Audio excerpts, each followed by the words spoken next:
coverage on this. Space. I wonder if that's some new one from SpaceX.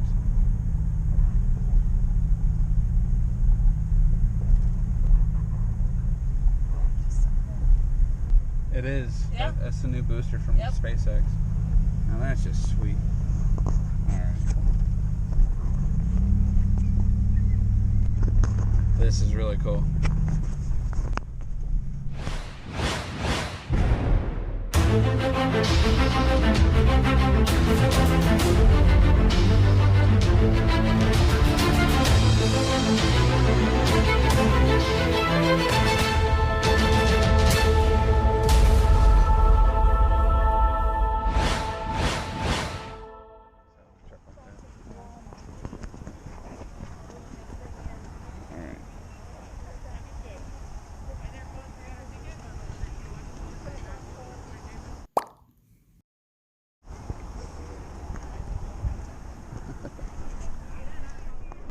Alright.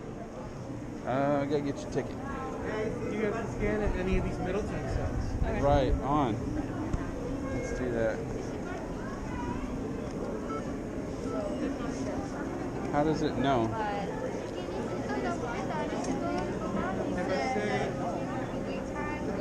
Other card. Is that, yeah? You should have had a barcode or something on the back. No. Is that the only one they gave you? Yeah. Maybe it's just on both of them. Will it let me through? No. Yeah, I paid for 2 damn adults. It won't. Got it. Alright. Now check this out.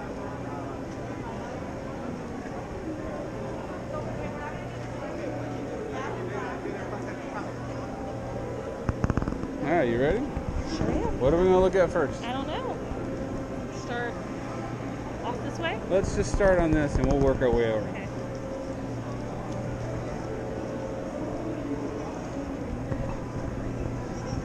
What we got here? Solar panels.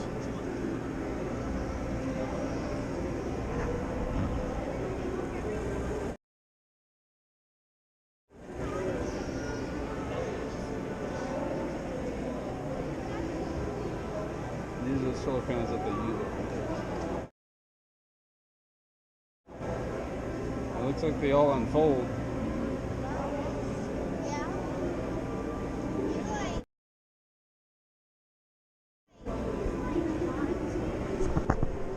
I'm gonna come back around and read them. Oh, there's more.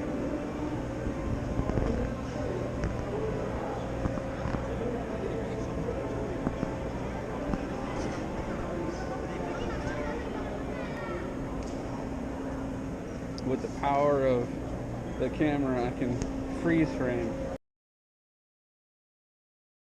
And read them. Yeah.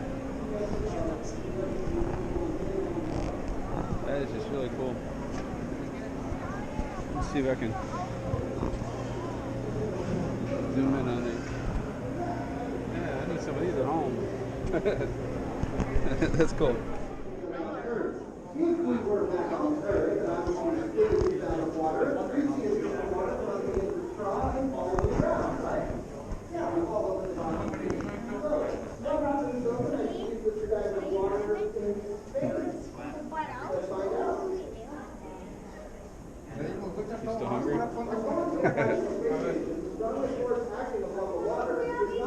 Ooh. I need one of these at home. Now these bubbles of water Are you causing your little sleeping wall? Stack on top of the wall. All right, station quarters. Time for a pop quiz. Oh yes, you only thought you wanted to laugh today. Approximately 60 millimeters into the human body. Okay, now this is cool. They got special tools for certain things. Look at this. Got a wire tie, little big thing. But look how big the finger loops are for their gloves. They got ratchets. And bone density every month you are in space. So no man can hold practically 2 tool caddy. So this thing is like your in-space tool belt. I'm pretty sure it's got a badass magnet to it. Even down to the pliers, guys. Look at that. That's insane. Man, that's cool. I wonder if I can squeeze that underneath the hood of my truck. Oh yeah. Look, this has a turbo on that thing. There's 3 turbos. That's insane.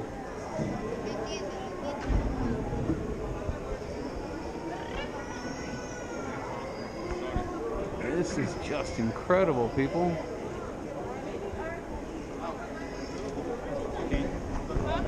Oh, over there. Come on, let's see.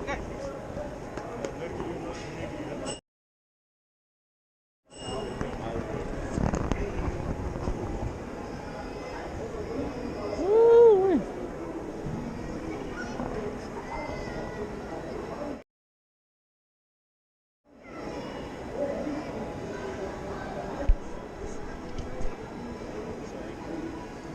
I'm 6 foot tall, and my head is right about here at the bell housing. Of course, it's still sitting on this.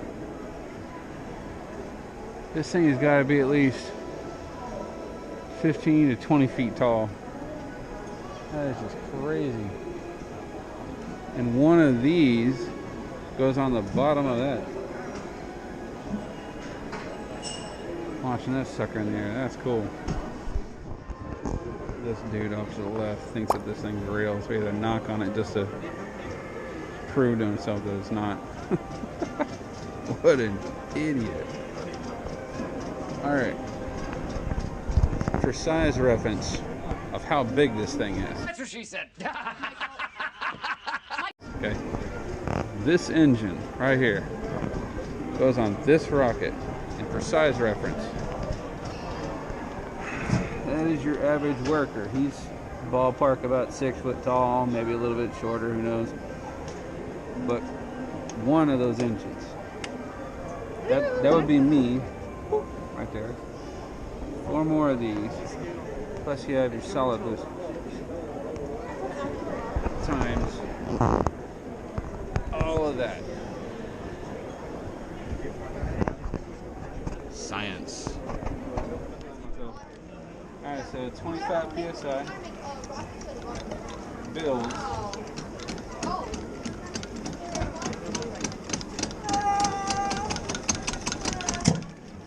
Oh, close. Yeah, it won't let you go any higher. Unless you're Conan, I don't think you're going to get it up there. Alright, so this is gravity on Mars is 1/3 as strong as the gravity on Earth. Mars and Earth. Lift each tool case to feel the difference in gravity. Alright, so Earth, I don't know how much this weighs, but it's about 10 pounds ballpark. Would you agree? Yeah. About 10 Yeah, pounds? I'd say about 10 pounds. Alright, so our equivalent 10 pounds on Mars would be an empty case. Got it. Okay, so we need to go back to Earth to go get our tools. Wow. Yeah. Yeah. But yeah, it feels like there's nothing, There's in nothing there. in there. So I guess that's the difference. Interesting.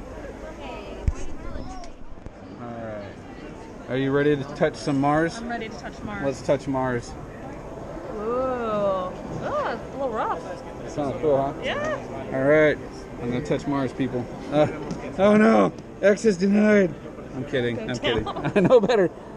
Woo. It feels just like a rock. Yeah, it's rough, but yeah. Like we don't have enough of that shit here. Touch Mars? It's a meteorite off of Mars. Drop in there. That's a little dark. Turn my lights. But let's look inside and see.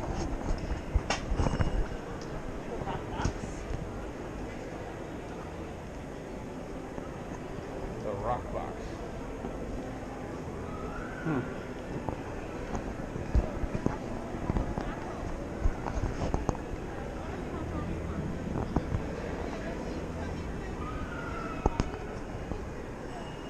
See you. Oh, my bad. I totally photobombed you guys. I'm not sorry. Tourist.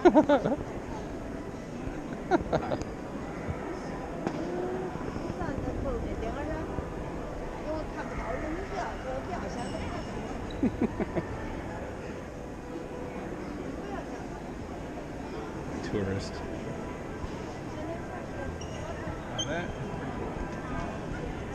Very small quarters. Kind of reminds me like my first apartment. That went insane there. I got visited by 3 space shuttles. Several of the crew members never looked outside the cupola before. I would bring them one at a time to the cupola. Tell them to close their eyes, open up all the windows, the shutters in the windows, and then tell them to open up their eyes. Cerebrally, I knew that this was going to be a life-changing experience. I knew that the view was going to be amazing. And I will never forget that sight. The thin blue line of the atmosphere, the curve of the horizon, and that's when it became real, really at a gut level. I'm actually in space. We are on orbit. This is not a sim. This is my eyes looking through glass at Earth from space. It was almost overwhelming. And so I think it's kind of overload for your brain and processing all of that at once because it just isn't used to that. You know, it's really hard to describe something like that because it's not just cerebral, it's emotional, it's kind of all encompassing. It was, my heart was racing, you couldn't wipe the smile off of my face. It was really amazing. I just, feeling something as I was staring at this view of the whole thing, and it moved me to tears unknowingly.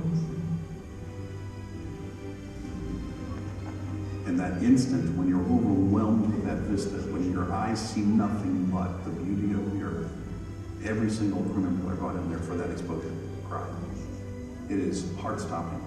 It is soul-pounding. It is breathtaking.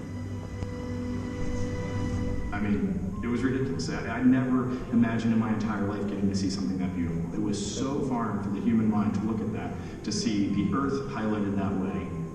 Well, I don't think anything prepares you for how crystal clear it is. I knew the colors, but they just seemed different to me. They seemed more vibrant, more translucent. I've never seen those colors here on Earth. These pearlescent yellows and peaches that form when you're looking at a body of water at the sun angle. It's just amazing. I just took a pencil and I drew like 15 curved lines and I just wrote light blue, darker blue, pink, purple, dark dark purple, all the way down to the surface of the Earth at sunset, because the scale of looking at a sun refracting through the atmosphere, it blew me away, okay? And no picture captures that. There's no high enough dynamic range of a photo to capture what the human can see. How in the world am I going to describe this? There's no words. There's no picture I could take to do it justice. There's no watercolors that I could put on paper to come close to the vividness, the ever-changing picture that I see staring at this planet. And I think that's the challenge of really trying to express just what ran through my mind when I look out there, because my mind would just race. It's like a work of art out the window there, and it surprises you every time you look at it. One of the most impressive things was watching thunderstorms, cool. Storm activity moving around the planet. You can see its path propagating around, and you have these big flashes all over the place. This one storm covering all the U.S. and lightning flashing off all over, nonstop. It's like watching neurons firing in a brain.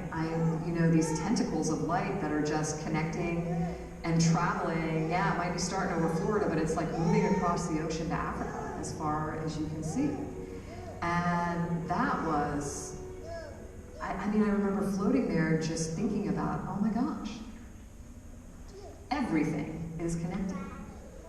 We got to see some interesting things up there. One was Hurricane Dorian, a Category 5 hurricane with such a well-formed eye. when you look down at it, flying over in the station, it doesn't even look like it's moving, but you know the power that's at the center of that storm and what havoc that storm is wreaking on everybody on the ground. You look at it in terror, really, because you know all the people that are endangered underneath, but just the immensity of power that Mother Nature brings. A hurricane, a thunderstorm, everywhere you look, there is the environment doing something crazy. So we're coming up over Brazil, about to go across into the Atlantic Ocean, and looking out on the horizon, I saw looked kind of brown. I'd never seen that really from the space station, and I instantly, what did I think? Human interaction pollution, for sure. It's just awful looking, it's terrible. But as we went over the Atlantic, it kind of got thicker and thicker and thicker. It was a sandstorm in the Sahara Desert, blowing this huge plume of sand up into the atmosphere, crossing the Atlantic Ocean and coming down to Brazil. I mean, that is crazy. If that doesn't change the way you think about the planet, absolutely nothing will.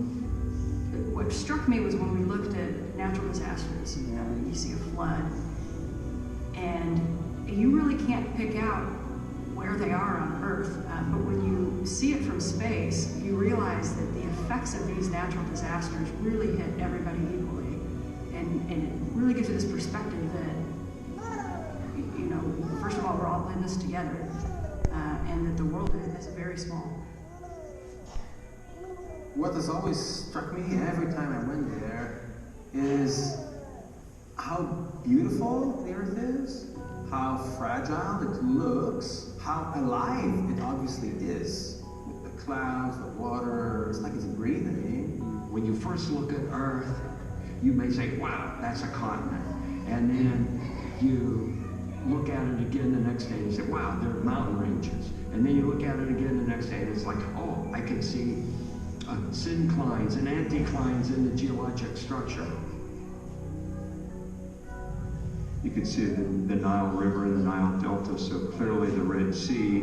And for me, that was just amazing to look down. You could see the Jordan River, the Sea of Galilee, the Dead Sea. And I was just thinking, this is where all this took place. But the color palette is hard to compare. You know, all these reds and oranges, and so the dunes all over in Central Africa and in Saudi Arabia, you have these so many different textures. And you can almost pick out where you are over the Earth because Australia's tans are different than African tans. Every piece of the Earth has its own tone, if you want. So you become very acquainted with the Earth from a big picture point of view. And you saw just the beauty of the landscape and the mountains and the deserts, and you start to think of how they were formed. You realize just how special the place we are is, and you feel that connection. So when you look at the Earth from that vantage point, I know others have said this, you don't see the borders. You don't see political borders, you hardly see geographical borders. You know, we're so used to looking at maps or globes. In lower orbit, you don't see a globe. And from no distance do you see different colors for countries, so that it makes them easy to distinguish. I was looking for all the little pink and green countries when I was looking at where's Uganda? It's supposed to be pink on the atlas. You know, you don't see those geopolitical boundaries, all of the man-made boundaries that we've imposed upon ourselves as humans. You don't see any of that from space. It's just you and your team, and you're trying to make an impact on us evolving into something. You forget about the politics. You forget about daily life that plagues us here on the ground. That colors our perceptions because you're insulated from it. And you just feel this sense of commonality more, and something that unites us all, and just that we're all human. Flying over Africa in the daytime with the intense sunlight so much of the time, you don't really see much detail. It's so bright. But at night, when it's illuminated by starlight and moonlight, you really see a lot, and it's just fascinating. And you don't quite see the same texture, but you see mankind's influence on the planet. get these beautiful, you know, twinkly city lights. And they represent human sprawl, which isn't necessarily bad, but it is incredibly beautiful from space. I love looking at the atmosphere at night when you have that air glow, and sometimes it was a bit green, and then you have the aurora dancing around. And we were flying into this astonishing aurora. This rippling, pulsing river of green that's down below us, the red that is stretching up to our altitude. It's like, it was just breathtaking. Auroras, the presence of humans at night is obvious with the lights, but it's the death around the Earth that's startling. How this beautiful, shining oasis of life is there naked in the middle of pitch black death, the vacuum of space. Definitely look up and see the stars like you've never seen them before.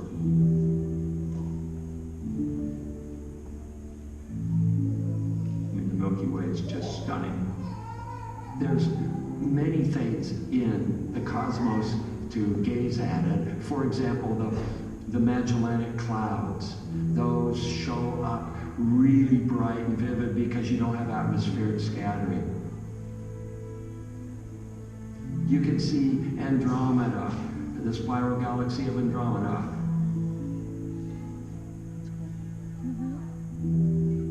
Of course, the lights don't flicker. They're steady because they're not coming through the dust and coming through the atmosphere. And then you, as you really adjust, you start to sense the very subtle colors that are in the star. You see so many stars, it becomes hard to pick out constellations. People ask if there's aliens, and I'm like, of course there are aliens. Look at all those stars. There's gotta be. It's just so vast and infinite. I don't know what else to say about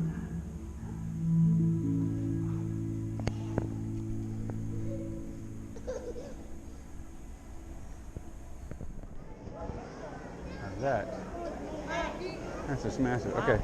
A left and a right. Yeah, Independence Plaza. This, I believe, is the actual Space station?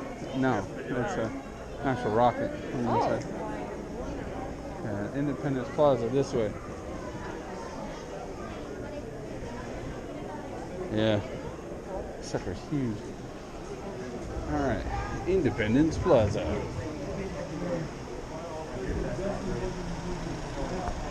Okay, this is going to be really cool. You can just get outside.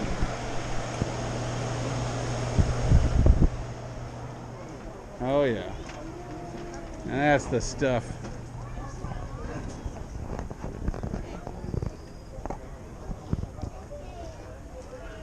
Damn.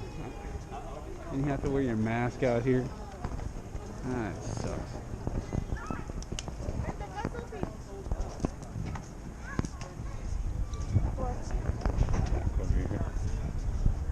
Give you a good idea. When I used to work for the airlines, I would actually work in service the stuff in this nose gear. All up in here. Yeah. Up inside or on one of these 2 points, they have this thing called a shear pin. Nope, never mind. Here's your shear pin. No, wait, no, that's for the suspension. No, there's another one up in here. It's a hydraulics. Let's see with my glasses. You probably got rid of it, but anyway, front nose gear of a 7.4. Sucker, this thing's just massive. I'm looking up. Oh my god. Lord.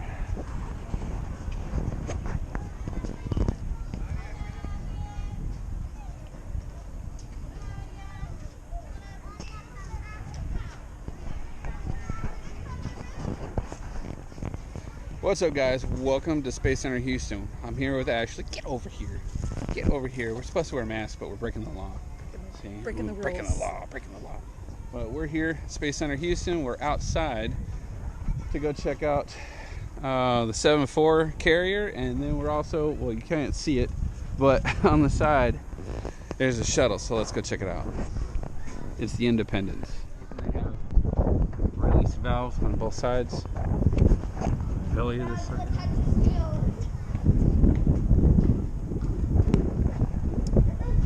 You'll see metal round discs on the side, and that's for they're called static discs. This is going to be for your this actually opens up and air flows through there. That will be for your the generator or the APU. Air flows in and it runs up to the top, spins the turbine for the APU, auxiliary power unit, and that will help start each engine by itself. Yeah, freaking wild. I've always wanted to see one of these out here. The landing gear is just insane. See his red tag? That would be classified as sure pin. Oh, okay. Yeah. Wow. Check that out. That's just crazy. People think that if they're out on the runway, they can run in and hop on top of the landing gear. That when they go up inside, they'll be able to survive it. No, you can't. Because there's barely any space in here for all of this to fit up in here, to tuck up in here. In fact, this doesn't just go up in, no, it comes up, the wheels turn to the side, and then they go up. Huh. Yeah, okay. They pigeon toe just to go up inside. This one here in the middle folds up straight up in. Man, there's just so much to look at. Including the shuttle directly above us. Look at all those carbon tiles. Oh, yeah. Makes me feel so good seeing this. How about you? What do you think? You like it? I like it. Yeah. So these are amazing engines. If I'm not mistaken, they're made by Rolls-Royce.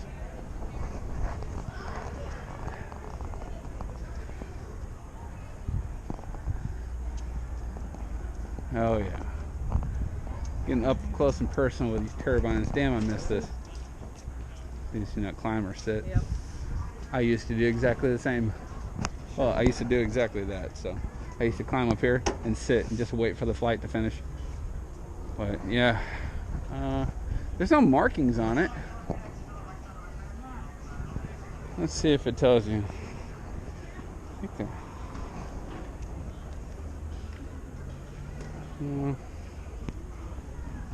Blue.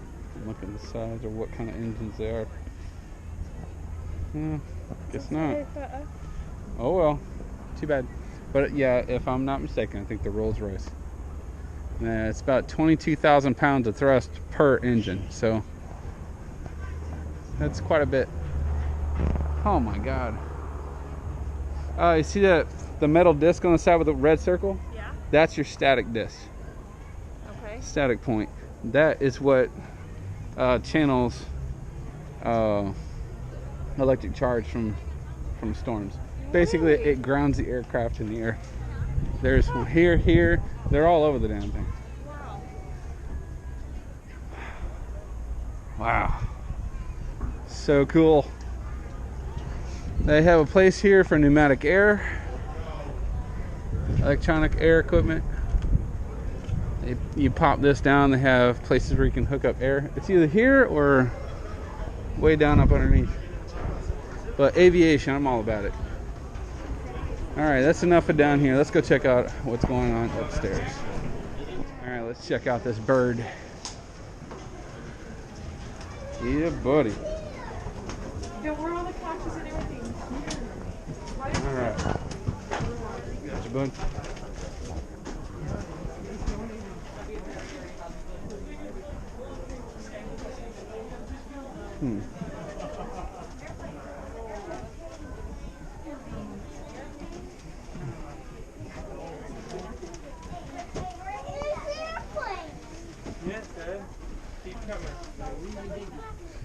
I know how to operate all this. Yeah. I'm sure they have it all just disconnected and whatnot. Let's go ahead and turn here. Let's go this way. If you were to go up here, that goes upstairs to the flight deck. Yeah, but you can't do that.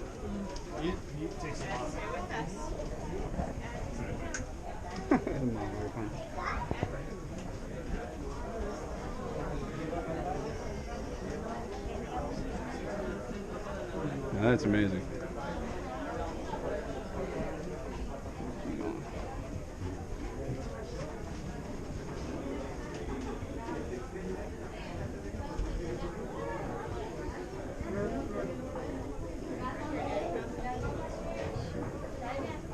There's a whole another level. Another level? Yeah, up front. This is the same type of aircraft that they use for Air Force One. President's aircraft.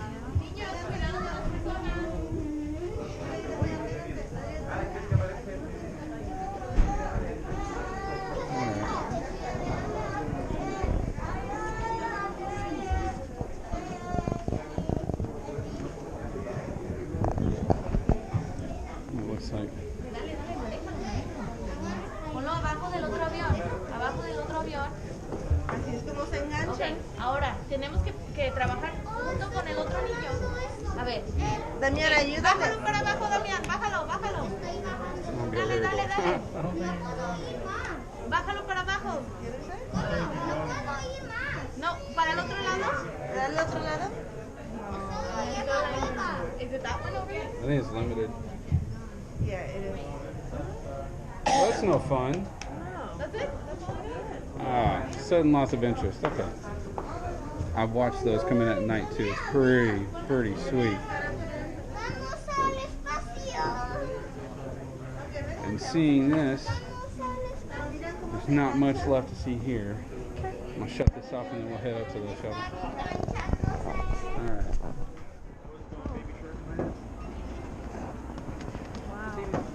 Yep, that's pretty cool. That's my thumbnail. Alright, moving on. Alright, let's go get in that shuttle if we can.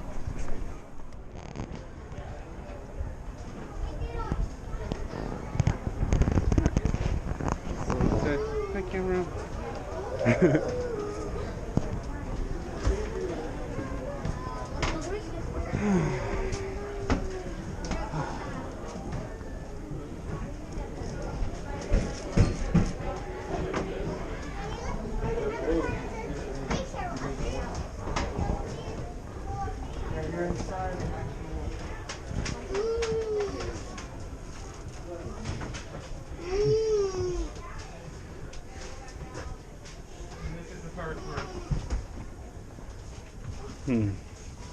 This is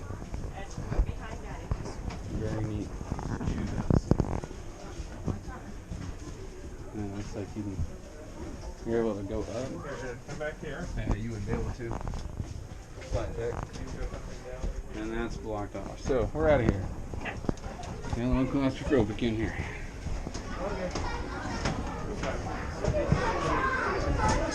Mostly gutted, but this is our space shuttle with some additions.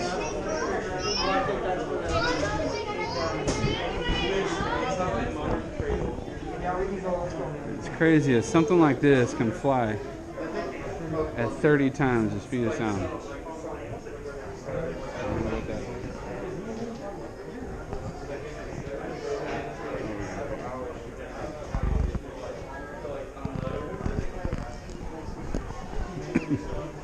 And these are big doors. Each one of this, they open up, they butterfly open. Really? Yep. And this is the control arm that they use. It's the work boom. Yeah. Goes all the way down to the other end. Yeah. Freaking wild. Oh, there's another level. Alright, let's go do that one. Okay, people, this is a flight deck. Not the exact one, but it's on the control panel. I can't see all that well.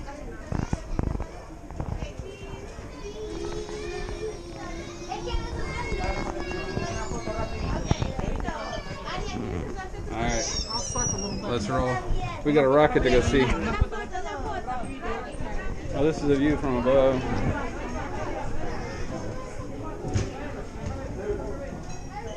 And these doors open. Okay, we're out here. Goodbye, Independence. We're getting the hell out of here. And Independence is piggyback. Independence is that what it is? Independence.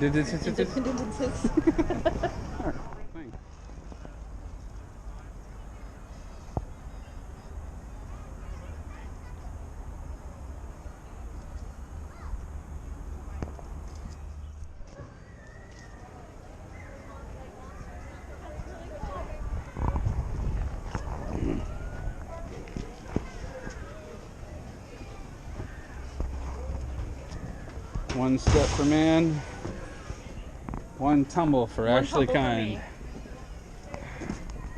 And this is the most important walk.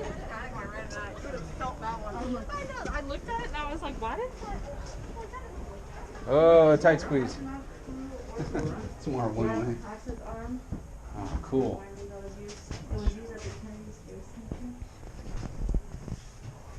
I know you're fine. I'll just edit you out. I've been photobombing everybody all day. So I walk by, I'm like, yeah. Gotta add the dip there. Gangsta lean, you know what I mean? Very cool. Okay, folks, this is SpaceX's Falcon 9 booster rocket. This thing is massive. And this is one of the original ones. Of course, they got it all plugged up in each one of the boosters. But I can almost feel the heat and power coming from it. And whenever it lands, these little legs here, oh, they pivot out. Actually, it's this thing right here. Looks like a big diamond almost. This will fold out, and there's one, two, I think there's 4 of them on here. Yeah, pretty sweet. Lord, he's huge. Ah, photobomb. I've been doing that all day. Check